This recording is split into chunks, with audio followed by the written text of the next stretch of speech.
Boyfriend ডেকে মনে বলছে তোর সাথে সম্পর্কে রাগ করে ক্যাসাল গন্ডগোল বয়ফ্রেন্ড সাথে এখন ক্যাসাল গন্ডগোল চলতেছে।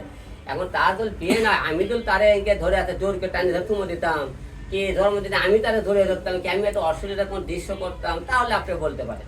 শুটিং এর টাইমে যদি আমরা কোনো ক্ষেত্রে রোমান্টিক কোনো শর্ট করে এটা যদি অশ্লীলতার মধ্যে কেউ নিয়ে আসেন সেটা আপনাকে একান্ত ব্যক্তিগত বিষয়। কিন্তু শুটিং এর বাইরে কেউ যদি আপনার কোনো অনুষ্ঠানের মধ্যে সেই মেয়েরাই যদি আমাকে জড়িয়ে ধরে নাচা গানা করে, তার জন্য আমি দেয় না। তার বিয়ে কেন হবে না, সে তার বিয়ে না হলে সে দেয়।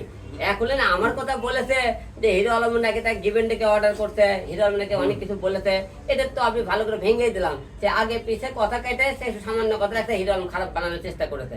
যে খারাপ লোক কিন্তু এখনো তার প্রোফাইলে ঝুলে রাখছে, ফেসবুকে তার কিন্তু আমি দিয়ে রাখছে খারাপ লোক দিয়ে।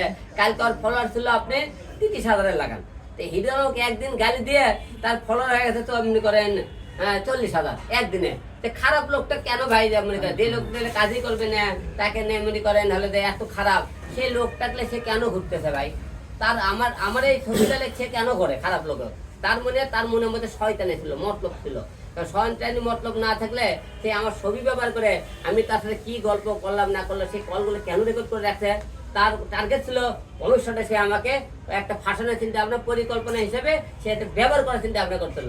আল্লাহ করে ভালো করে শুরু থেকে রিল ভিডিওতে এরকম সে নায়িকা গায়িকা হলে তো মনে করেন আমার বেরিয়ে থাকতো না মনে হয়। আচ্ছা ভাই, এখন তার বিয়ে হচ্ছে না, এখন যদি বলে যে আপনাকে বিয়ে করতে হবে, কি করবেন? আমি কেন তাকে বিয়ে করবো? তার বিয়ে ভেঙে দিয়েছেন। আমি বিয়ে কিভাবে ভেঙে দিলাম? এই যে তা আপনার কারণে বিয়ে ভেঙে গেছে সে বলতেছে, এখন যদি বলে হিরো আলম বিয়ে করতে হবে।